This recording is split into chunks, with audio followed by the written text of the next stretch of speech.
On Thursday, September 25, my friends and I visit Purwakarta for a study tour. We explored several museums including Balai Dong Rahayu, Diorama Nusantara, and Diorama Purwakarta. Our group consists of 5 members, El Hawa, Nazma, Wulan, Rasha, and Reza. The purpose of this visit was to learn more about Sundanese history and culture through the museum's collections.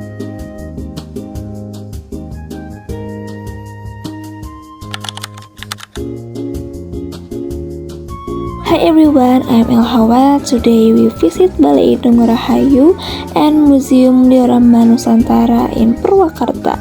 Let me introduce my friends, Nazma, Wulan, Reza, and Rasha.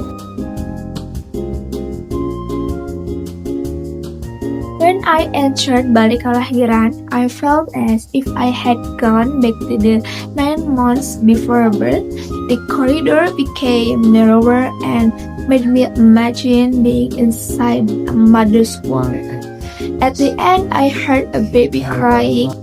I also noticed a display about 7 months pregnancy ceremony.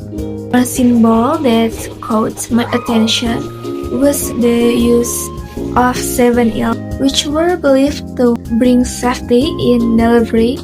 For me, this part of the museum was not only an exhibition but also a reflection of a mother's sacrifice.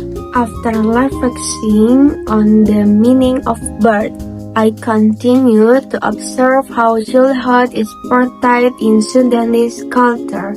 Upon entering Balai Kaulinan, I saw several traditional games such as congklak, oray-orayan, ngadu muncak, and huhuyan. On the upper wall, I saw a painting of a forest, a kujang, a traditional Indonesian martial art, and life philosophy such as Sri Tangtu, as well as the values of Silih Asah, grooming, Silih Asih, compassion, and Silih Asuh, caregiving. In the center, I found 2 luit, rice barns for storing rice, and a lizang, a traditional rice mill, for pounding rice into unhusked rice. From this display, I learned about traditional agriculture from planting to harvest. The visit then continued to Balai Tawon. The first thing we saw was a large map of Sundanese village.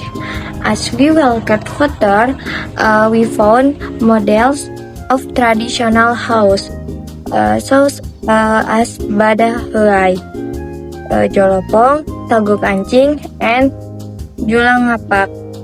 We also learned that the house were divided into 3 parts: the front for guests, the middle for family, and the back for cooking and storing rich.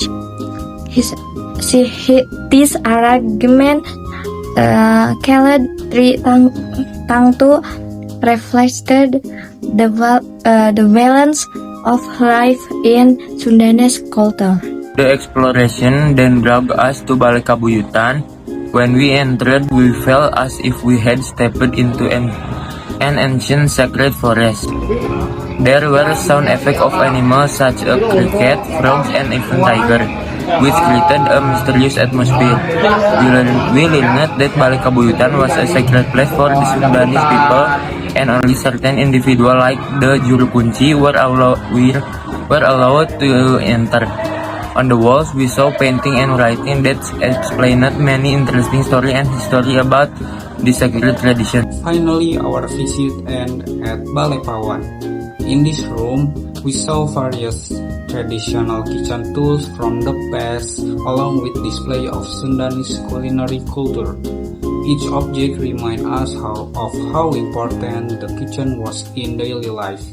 We also found an explanation about the history of Sate Marangi, a famous dish from Purwakarta. Learning about its origin made us realize that food was not only about taste, but also about identity and tradition that had been passed down through the generation. This visit gave me a meaningful experience because I could see Sundanese traditions more closely and understand their values. I hope more people can visit these museums to appreciate the cultural heritage of Purwakarta.